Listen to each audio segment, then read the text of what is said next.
আমি একবার দারুস সালাম ব্রুনাই গিয়েছিলাম। মাত্র 2.5 লক্ষ মানুষের দেশ, পৃথিবীর সবচেয়ে ধনী দেশ। ওখানে আল্লাহ তাআলা এত খনিজ সম্পদ তাদেরকে দান করেছেন। এমন কোনো মূল্যবান খনিজ সম্পদ নেই যেটা ব্রুনাই দেশে পাওয়া যায় না। দেশটিতে 10 ঘন্টার জন্য আমি একটা সুযোগ পেয়ে ঢুকেছিলাম এই দেশটি দেখার জন্য। আমার গাইড তিনিও বাংলাদেশের একজন বিশেষজ্ঞ চিকিৎসক ছিলেন, সেখানে সরকারি হাসপাতালে চাকরি করতেন, বাড়িটা সিরাজগঞ্জ।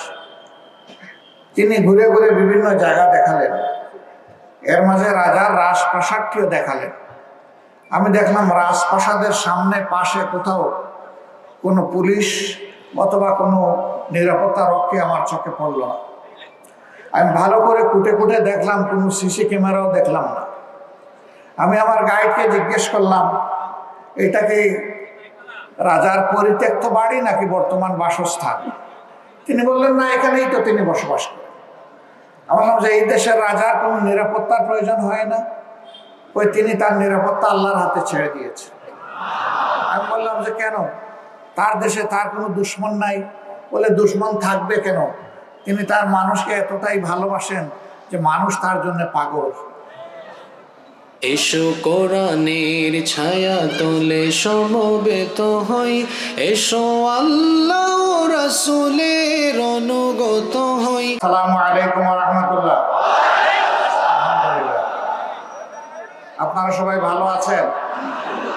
সাংবাদিক বন্ধুরাও ভালো আছে, কিন্তু সাংবাদিক বন্ধুদের পিছনে যারা আছে তারা একটু কষ্টে আছে। তার কারণ হলো ওনারা ওনাদের পেশাগত দায়িত্ব পালন করার জন্য এখানে দাঁড়িয়ে আছে। এই সুযোগ সবরের সাথে ওনাদেরকে আপনাদেরকে দিতে হবে ইনশাআল্লাহ। কারণ আজকের এই মিটিংয়ে বক্তব্য তারা জাতির সামনে পৌঁছাবেন, বিশ্ববাসীর সামনে পৌঁছাবেন। এই জন্য যারা ধৈর্য ধরবেন, সহযোগিতা করবেন, তাদেরকে অগ্রিম ধন্যবাদ। আলহামদুলিল্লাহ রাব্বিল আলামিন, ওয়াসসালাতু ওয়াসসালামু আলা রাসূলিহিল কারীম ওয়া আলা আলিহি ওয়া সাহবিহি ওয়া আহলি বাইতি আজমাইন। বাংলাদেশ জামাত ইসলামী ঐতিহ্যবাহী মাগুরা জেলা শাখা আয়োজিত আজকের এই বিশাল কর্মী সম্মেলনের সম্মানিত সভাপতি, প্রিয় সহকর্মী, মাগুরা জেলা শাখার সম্মানিত আমির জনাব MB বাকের, সম্মানিত কেন্দ্রীয় নির্বাহী পরিষদের অন্যতম সদস্য, কুষ্টিয়া যশোর অঞ্চলের সম্মানিত দায়িত্বশীল জনাব ওবারক হোসাইন, মঞ্চে বসা আঞ্চলিক, জেলা এবং স্থানীয় নেতৃবৃন্দ, বিভিন্ন সংগঠন এবং ধর্মের সম্মানিত বিশিষ্ট ব্যক্তিবর্গ, আমার প্রিয় সহকর্মীবৃন্দ এবং সাংবাদিক বন্ধুগণ, আজকে জানুয়ারি মাসের 16 তারিখ, আজ থেকে 1 বছর আগে একই মাঠে এই ধরনের একটা কর্মী সম্মেলনের চিন্তাও আমরা করি নাই। কেন করি নাই? সেই সময় এই দেশে এমন একটি সরকার গায়ের জোরে দেশ চালাচ্ছিল যারা মানুষের মুখের ভাষা কেড়ে নিয়েছিল। মানুষ কষ্ট পেলে চিৎকার দিয়ে কাঁদতে পারত না, মানুষ ভালো লাগলে হাসতেও পারত না। মানুষের মুখে একটা অদেখা তালা ঝুলিয়ে দেওয়া হয়েছিল। কেউ যখন সরকারের ভালো কাজের প্রশংসা করত, সরকার খুব পুলকিত হতো। আবার কেউ যখন মন্দ কাজের সমালোচনা করত, আস্তে করে তাকে জেলে ঢুকিয়ে দিত। এরকম একটি ভয়ের সংস্কৃতি বিগত সরকার বাংলাদেশে চালু করেছিল। এরকম দেশ এবং সমাজ কখনো সভ্য শাসকের দেশ হতে পারে না। জনগণ সভ্য থাকলেও আমাদের শাসকরা সভ্য ছিলেন না। এই জন্য তারা জনগণকে সম্মান করতে পারেননি, ভালোবাসতে পারেননি, জনগণকে দেওয়া কথা তারা রক্ষা করতে পারেননি। আজকে শুনি আওয়ামী লীগের একজন নেতা বলেছেন, এখন চালের দাম এত কেন? তারা 2009 সালে ক্ষমতায় আসার আগে বলেছিলেন, আমাদেরকে ভোট দিলে 10 টাকা কেজি মূল্যে চাল উপহার দেব। তারা কি তাদের পুরো সময় 15 বছর 15.5 বছর 10 টাকা কেজিতে মানুষকে চাল দিতে পেরেছিল? পারে নাই। আমি জাস্ট একটা উদাহরণ দিলাম। এইভাবে জাতিকে দেওয়া একটা ওয়াদাও তারা সত্যিকার অর্থে বাস্তবায়ন করেনি, কারণ তারা ক্ষমতায় আসেননি জাতিকে ভালো কিছু দেওয়ার জন্য, বরঞ্চ তারা ক্ষমতায় এসেছিলেন তাদের নিজেদের ভাগ্য পরিবর্তন করার জন্য। আপনাদের এখানেও তাদের অনেক নেতা ছিলেন, আপনারা তাদেরকে দেখেছেন তারা মানুষের সাথে কেমন আচরণ করেছেন।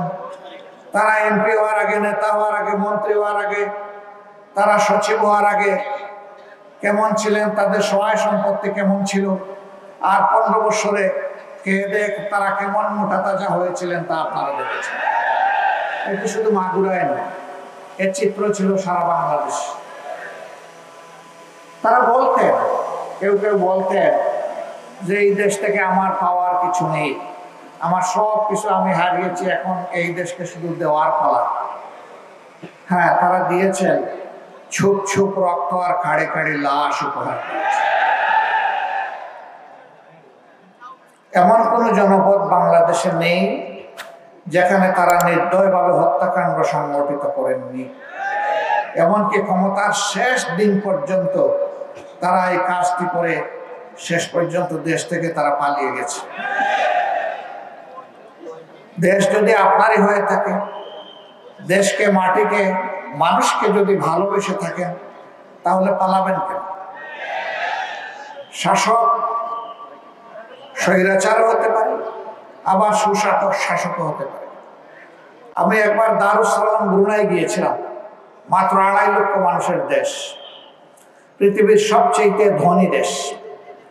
ওখানে আল্লাহ তাআলা এত খনিজ সম্পদ তাদেরকে দান করেছেন, এমন কোনো মূল্যবান খনিজ সম্পদ নেই যেটা ব্রুনাই দেশে পাওয়া যায় না।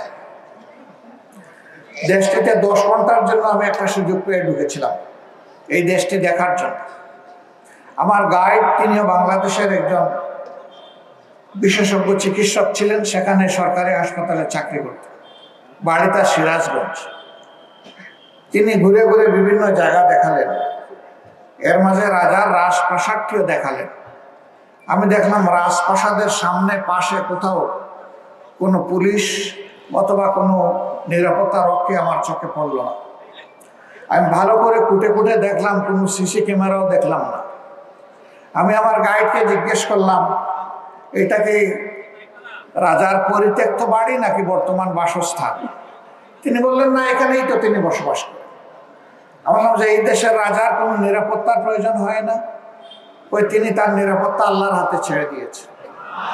আমি বললাম যে কেন? তার দেশে তার কোনো দুশ্মন নাই? বলে, দুশ্মন থাকবে কেন? তিনি তার মানুষকে এতটাই ভালোবাসেন যে মানুষ তার জন্য পাগল।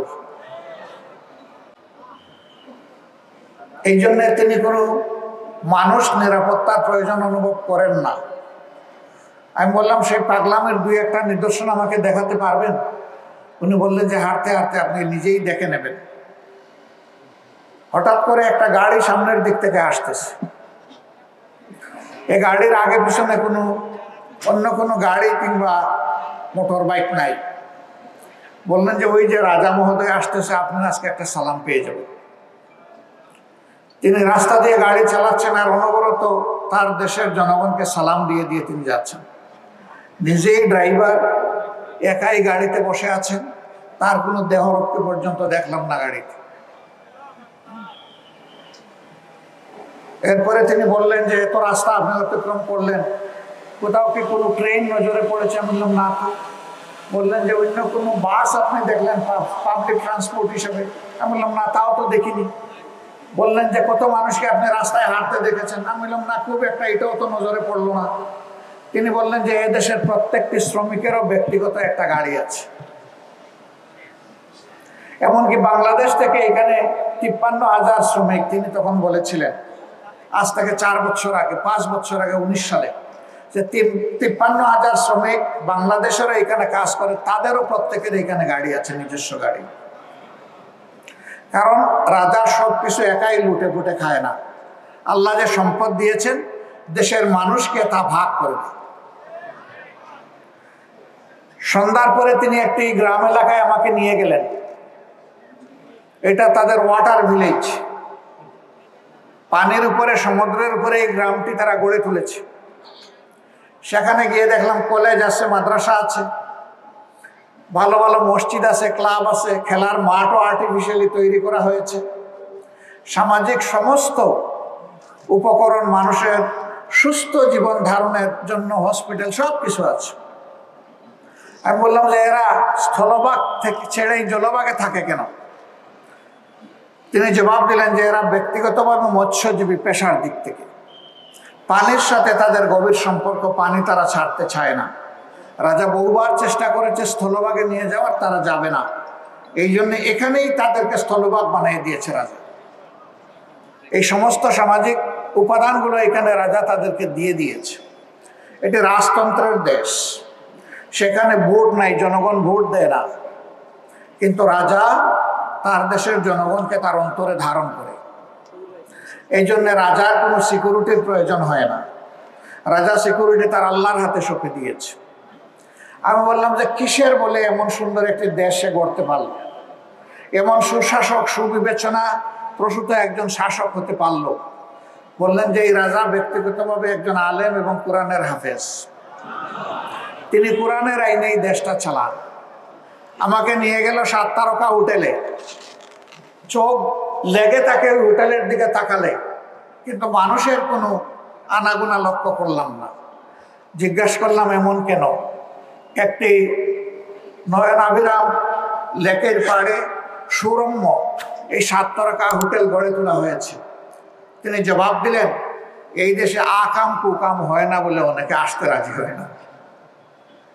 প্রিয় ভাইরা, আমি আবার জিজ্ঞেস করলাম আপনি কি অনুমান করে বলতে পারবেন যে এই দেশে বছরে কয়টা মানুষ খুন হয়? তিনি বললেন 1 জন। এই দেশে মানুষ স্বাভাবিক মৃত্যুবরণ করে, কেউ কাউকে খুন করে না। আমি বললাম করে না কেন? মানুষ তো শুধু অর্থের জন্য মানুষকে খুন করে না, আরও তো বহু কারণে খুন করে।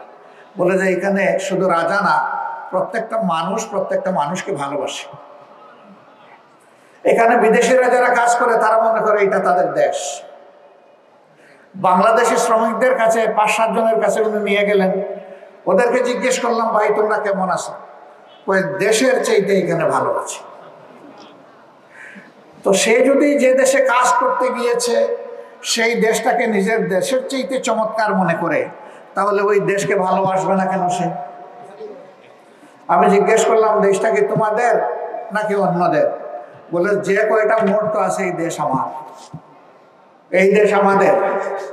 এই দেশ আমরা বলবো না যে ব্রুনাইবাসী, আমরা এদেশের নাগরিক মনে করি নিজেদেরকে, কারণ নাগরিকরা যে সমস্ত সুবিধা পায় সমান সুবিধা আমরা পাই।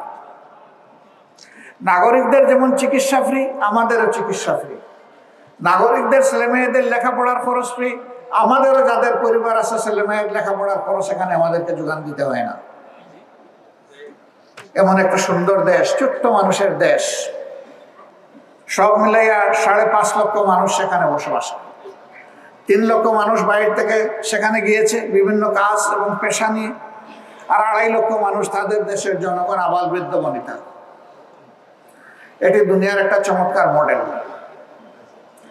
একমাত্র কারণ সেখানে কোরআন অনুযায়ী বিচারটা পরিচালনা হয়, আর সমাজে ন্যায় বিচার প্রতিষ্ঠিত আছে।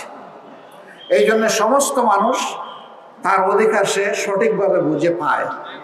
অধিকারের জন্য কাউকে মিছিল করতে হয় না, আন্দোলন করতে হয় না, দাবি তুলতে হয় না। যেমন আমাদের দেশে আমরা প্রতিদিন এই দৃশ্য দেখি, তাদের দেশে এটার প্রয়োজন হয় না। এমন একটি বাংলাদেশ আপনারা চান কিনা? চান?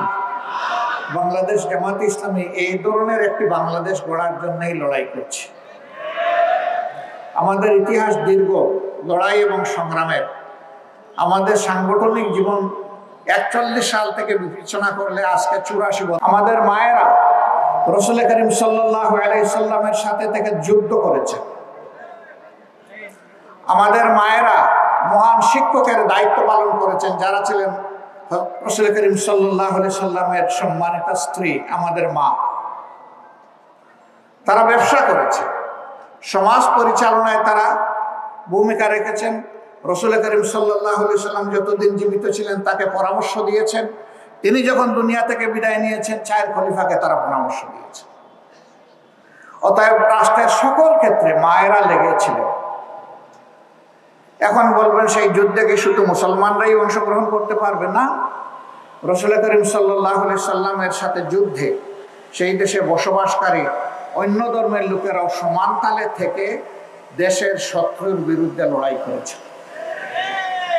সুতরাং এইখানে দল নয়, ধর্ম নয়, দেশ আমাদের সবার। এই নীতির ভিত্তিতে যার যেটা অধিকার তার হাতে সেটা তুলে দেওয়া হবে ইনশাআল্লাহ। শুধু কি তার এলাকার জনগণের ট্যাক্সের টাকায় উন্নয়ন হয়? সারা বাংলাদেশের জনগণের টাকায় হয়। এমনকি ভিক্ষুকের ট্যাক্সের টাকাও এখানে আছে। যারা কষ্ট করে ভিক্ষা করে, রাস্তায় রাস্তায় ঘুরে অথবা ফুটপাতে বসে থাকে, হাত পাতে মানুষের কাছে, দুয়ারে দুয়ারে যায়, মা বাবা আমাকে একটা কিছু দেন, এইটুকু হাতে নিয়ে সন্ধ্যাবেলা যখন সে নিজের পেটের যোগান দেওয়ার জন্য দোকানে ঢুকে, তখন সেই লোকটাকেও কিন্তু জিনিস কিনতে গিয়ে ভ্যাট দিতে হয়, ভ্যালু এডেড ট্যাক্স। কেনার সাথে সাথে ট্যাক্স পরিশোধ। এই ট্যাক্সটাই বাংলাদেশে বর্তমান আয়ের মেইন উৎস, রেভিনিউর মেইন উৎস হচ্ছে এই ট্যাক্স। এখানে কোনটা আমার ভিক্ষুক ভাই কিংবা বোনের ট্যাক্স, আর কোনটা বড় লোকের ট্যাক্স, কোনটা ব্যবসায়িক ট্যাক্স, কোনটা একজন বড় সার্ভিস হোল্ডারের ট্যাক্স, এইটা আলাদা করে রাখা হয় না। রাষ্ট্রের ট্রেজারিতে সমস্ত টাকা একই জায়গায় থাকে। যারা আমরা শিক্ষা নিয়েছি বিভিন্ন বিদ্যাপীঠ থেকে, তাদের মনে রাখতে হবে আল্লাহর দেওয়া মেধা আর আমার বাবার টাকায় শুধু আমি মানুষ হয়ে যাইনি। আমি যে প্রাইমারি স্কুলে পড়েছি, এই প্রাইমারি স্কুলের প্রতিটি বালুর কোনা, পানির ফুটা, সিমেন্টের গুঁড়া, রড, মিস্ত্রির হাত যা ওখানে লেগেছে সব কিছুর সাথে 18 কোটি মানুষের সম্পর্ক আছে। সুতরাং আমি শিক্ষিত ব্যক্তিটি 18 কোটি মানুষের কাছে দায়বদ্ধ, কারণ তাদের টাকায় আজকে আমি মানুষ হয়েছি। এই অনুভূতি যে শিক্ষা তার ছাত্রকে দিতে পারবে না, এই ছাত্র ভবিষ্যতে মানুষ হতে পারবে না, বরঞ্চ সে শিক্ষিত হয়ে বড় ডাকাত হবে। আমরা এই শিক্ষাকে বদলে দিতে চাই। এমন শিক্ষা হবে যে শিক্ষায় মানুষ মানুষকে সম্মান করবে এবং প্রত্যেকটি মানুষ এটা মনে করবে যে আজ আমি শিক্ষিত হওয়ার পিছনে, জাতির সেবক হওয়ার পিছনে, আমার এই পেশা নির্বাচনের পিছনে এ জাতির প্রত্যেকটা মানুষের অবদান রয়েছে। সুতরাং আমার কর্মক্ষেত্রে যার যেখানে যতটুকু পাওনা, আমাকে আল্লাহকে ভয় করে তার পাওনা তার হাতে তুলে দিতে হবে। এমন শিক্ষা আমরা চাই যে শিক্ষার পাঠ চুকিয়ে বিশ্ববিদ্যালয়, কলেজ থেকে, মাদ্রাসা থেকে বের হওয়ার পরে হন্যে হয়ে সোনার হরিণ একটা চাকরির জন্য এ ঘরে ও ঘরে, তারা হয়তো তখন জানারও সাহস করেননি যে এই রিপোর্ট কে তৈরি করছে, কার নামে আমরা লিখব। এমন ভীতির অবস্থা, সংস্কৃতি এই সমাজে চালু করা হয়েছিল। আমরা এমন একটি দেশ চাই, সাংবাদিক বন্ধুরা যা কালো দেখবে নির্ভয়ে বলবে তুমি কালো, আর যাকে ভালো দেখবে নির্ভয়ে বলবে তুমি সাদা। এই সাদাকে সাদা বলার এবং কালোকে কালো বলার এই বাক স্বাধীনতা আমরা নিশ্চিত করতে চাই। সম্মানিত বন্ধুরা, বিচারের অঙ্গনে আজকে বিচার কাঁদে, মানুষ বিচার পায় না, ঘুষের রমরমা বাণিজ্য হয়, বিচারপতিরা ঘুষ খায়। বলবেন তার কোনো প্রমাণ আপনার কাছে আছে? হাজার প্রমাণ আছে। সর্বশেষ প্রমাণ হচ্ছে বিচারপতি শামসুদ্দিন চৌধুরী মানিক। তিনি বাংলাদেশ থেকে ভারতে পালাতে লেগেছিলেন, সিলেটের বর্ডারে জালে তিনি ধরা খেয়েছিলেন। তার যখন হুঁশ ফিরে এসেছে, জনগণ জিজ্ঞেস করেছিল আপনি এইভাবে একা একা পালাচ্ছেন, সাথে কোনো ব্যাগ বাটরাও নাই। উনি বলেছে ছিল তো, তা আপনার কোনো ব্যাগ তো দেখছি না। তাইলে যারা আমাকে নিয়ে এসেছিল তারা বোধহয় নিয়ে পালিয়ে গেছে, আমি পালাতে পারলাম না, তারা চলে গেল। লোকজন জিজ্ঞেস করলো ব্যাগের ভিতরে কি ছিল? কাপড় চোপড়? কিছু ছিল, আর ৭৬ লক্ষ টাকা ছিল। আপনি ৭৬ লক্ষ টাকা পেলেন কোথায়? নিশ্চয়ই আপনি গোলাবাজি দলবাজি করতে গিয়ে এই টাকা অন্যায়ভাবে আপনার পকেটে ঢুকেছে। নিশ্চয়ই আপনি যখন বিচার করেছেন তখন সেই টাকা এখানে এসেছে, কারণ আপনার অ্যাকাউন্টে আপনি যখন অবসরে গিয়েছেন তখন অবসরের যত সুযোগ সুবিধা পেয়েছেন আমরা ইতিমধ্যে চেক করেছি, সেটা আপনার অ্যাকাউন্টে জমা আছে। তাইলে বখরা টাকাটা আসলো করতে, যখন আপনি ছিলেন তখন বৈধ টাকাও নিয়েছেন আবার অবৈধ টাকাও নিয়েছেন।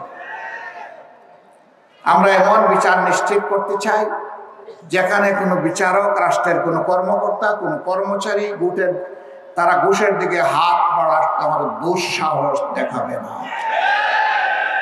যদি কেউ হাত বাড়ায় তার সেই হাত ভেঙ্গে অবশ করে দেওয়া হবে,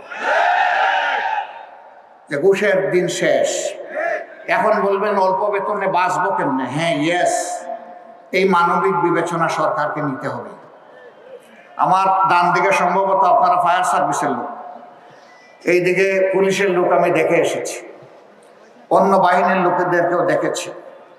তারা অনেকে যে বেতন পান তাই দিয়ে সম্মানজনকভাবে জীবন চলা সম্ভব নয়। বিভিন্ন চাকরিতে, পেশাতে যারা নিয়োজিত আছেন সরকারি চাকরিতে, তাদের পক্ষে এটা সম্ভব নয়। তখন মানবিক সরকারকে মানবিক বিবেচনায় নিয়ে তারা যাতে সম্মানের সাথে নিজ নিজ অবস্থানের আলোকে বেঁচে থাকতে পারেন সুন্দরভাবে, তা নিশ্চিত করতে হবে। সুতরাং সেখানে বেতন এবং সুবিধা সমন্বয় ঘটাতেই হবে। আজকে এটা না ঘটানোর কারণে এই লোকরা, মাফ করবেন আমাকে, ওনারা যদি কারো হাত থেকে 2 টাকা নেয় এটা এমন কিছু না, কিন্তু উপরে যারা বসে আছে এক কলমের কোথায় মিলিয়ন মিলিয়ন টাকা বাংলাদেশ থেকে চলে যায়। যদি তাদেরকেও সম্মানজনকভাবে প্রোভাইড করে বলা হতো সাধু সাবধান, হাত দিবেন না। 25 এবং 26 ফেব্রুয়ারি ঢাকার পিলখানায় 57 জন কমিটির সেনা অফিসারকে হত্যা করার মধ্য দিয়ে যে হত্যা, ধর্ষণ, গুম এবং লুটের সংস্কৃতি আর রাজনীতি শুরু হয়েছিল, তার কবর রচনা হবে ইনশাআল্লাহ। আর আমাদের সন্তানেরাও রাজপথে নেমে একটাই স্লোগান দিয়েছে, উই ওয়ান্ট জাস্টিস। আমরা বৈষম্য চাই না, আমরা ন্যায় বিচার চাই।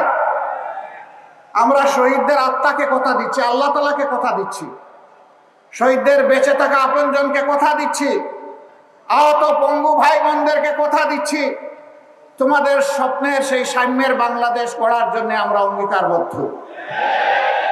এতে যদি আরো বছর লাগে অপেক্ষা করতে রাজি আছি, কিন্তু লড়াই ছেড়ে দেব না।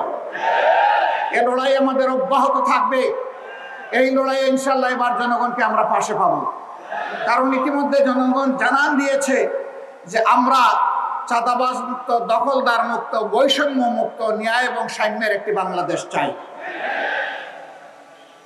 আর সংসার ছিল তো, তার একজন নাতনি জামাই ছিল, উনিও তাদের সাথে থাকতেন।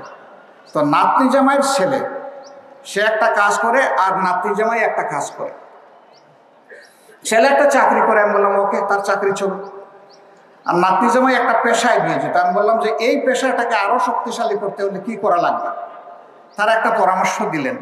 আমরা ওখানে বসেই একটা সিদ্ধান্ত নিলাম এবং তাদের হাতে তুলে দিলাম। আমি সেদিন দেখি নাই উনি কোন ধর্মের, আমি দেখেছি তিনি আমার একজন মায়ের মতো। আমি একজন মায়ের পেট থেকে দুনিয়া এসেছি, তিনিও কতিপয় সন্তান সন্ততির জন্ম দিয়েছেন। সুতরাং মায়ের জাতকে সম্মান করা এটা ছিল আমার দায়িত্ব। এইটা নিয়ে পত্রপত্রিকায় কোনো প্রচারণা চালাইনি, কারণ এই কাজটা বাহাবা পাওয়ার জন্য করিনি। এই কাজটা মনের নৈতিক অনুভূতি বা মানবিক দায়বদ্ধতার দিক থেকে আমরা করতে বাধ্য হয়েছিলাম। আমরা সরকারে ছিলাম না, বরঞ্চ সরকারে কারা ছিল জানেন তো? আমাদেরকে হাইকোর্ট, সুপ্রিম কোর্ট কিছুই দেখানো বাকি রাখে নাই, তারা সরকারে ছিল। আমরা বলি নাই যে এটা সরকার করুক, এই দাবিও তুলি নাই। সরকার দেখে নাই, সরকারের চোখে স্টিলের চশমা ছিল, আমাদের চোখে কোনো চশমা নাই, খালি চোখে আল্লাহ আমাদেরকে দেখার যে সুযোগ দিয়েছেন, এই জন্য আলহামদুলিল্লাহ, সেই শুকরেই আমরা আদায় করেছি। আপনারা আরো শুনেছেন যে একবার কক্সবাজারে একটা বৌদ্ধ উপাসনায় যাওয়ার সময় 8 জন মানুষ একই পরিবারের, তারা দুর্ঘটনায় নিহত হন। আমরা কক্সবাজারের সংগঠনকে বললাম চলে যান, এই আমাদের সামর্থ্য, তাদের হাতে পৌঁছে দেন আর তাদেরকে বলেন যে আমরা আছি তাদের সাথে। তারা যেন আমাদেরকে তাদের পরিবারের সদস্য মনে করে। বেঁচে আছেন মাত্র 1 জন, সবাই মারা গেছে এক পরিবারে। ওনাকে বললাম যে এখন আপনি আমাদের পরিবারের সদস্য, আমরা দেখি নাই তিনি কোন ধর্মের, কারণ জামাতে ইসলামের সকল ধর্মকে সম্মান করে। ধর্ম বাছাই করার অধিকার প্রত্যেকটি নাগরিকের একক অধিকার, ধর্ম চাপিয়ে দেওয়ার অধিকার কারো নেই। সম্মানিত ভাইয়েরা, এবারকার আপনারা কি এই দেশ গড়ার কাজে আরেকবার শপথ নিতে পারবেন? বুঝে শুনে বলেন, পারবেন? তাহলে লড়াই কিন্তু শেষ হয়নি, লড়াই কিন্তু শেষ হয়নি, লড়াই সামনে অনেক রয়ে গেছে। আমাদের সন্তানেরা যে স্লোগান দিয়েছে, আমরা একই স্লোগান দেব, আবু সাইদ মুক্ত, শেষ হয়নি যুদ্ধ। সবাই বলুন, আবু সাইদ মুক্ত। আলহামদুলিল্লাহ, সেই যুদ্ধের সৈনিক হব আমরা ইনশাআল্লাহ। নিজের জন্য, প্রিয় দেশের জন্য। নিজের জন্য এই কারণে, দেশ যদি ভালো থাকে আমিও ভালো থাকবো, দেশ যদি ভালো থাকে না আমিও ভালো থাকবো না। আল্লাহ তাআলা আপনাদের এই অঙ্গীকারকে কবুল করুন। আপনারা মাগুরার প্রত্যেকটি ঘরে ঘরে আমাদের সালাম পৌঁছে দেবেন। অন্য ধর্মের যারা আছেন তাদের কাছে আদাব এবং শ্রদ্ধা পৌঁছে দেবেন। এখানে বিভিন্ন ধর্মের ভাইয়েরা এসেছেন, মন খুলে তারা কথা বলেছেন। আমি তাদেরকে মোবারকবাদ জানাই এবং কৃতজ্ঞতা জানাই। তারা আমাদের দাওয়াত কবুল করে এখানে এসেছেন। আমরা হাতে হাত ধরে, কাঁধে কাঁধ রেখে আগামীতে বৈষম্যহীন সমাজ গড়ব ইনশাআল্লাহ। আমরা তাদেরকে কথা দিচ্ছি, যেমন সম্মানটি আজকে আপনারা আমাদেরকে দেখালেন, আগামী দিনে তেমন সম্মান অথবা তার চাইতে ভালো সম্মান যেন আপনাদেরকে দেখাতে পারি। আল্লাহ যেন আমাদেরকে তৌফিক দান করে। সবাইকে ধন্যবাদ। আসসালামু আলাইকুম রহমতুল্লাহ। আল্লাহ হাফিজ। বাংলাদেশ জিন্দাবাদ, বাংলাদেশ জামাতে ইসলামী জিন্দাবাদ। এসো কোরআনের ছায়া তোলে সমবেত হই, এসো আল্লাহ রাসূলের অনুগত হই।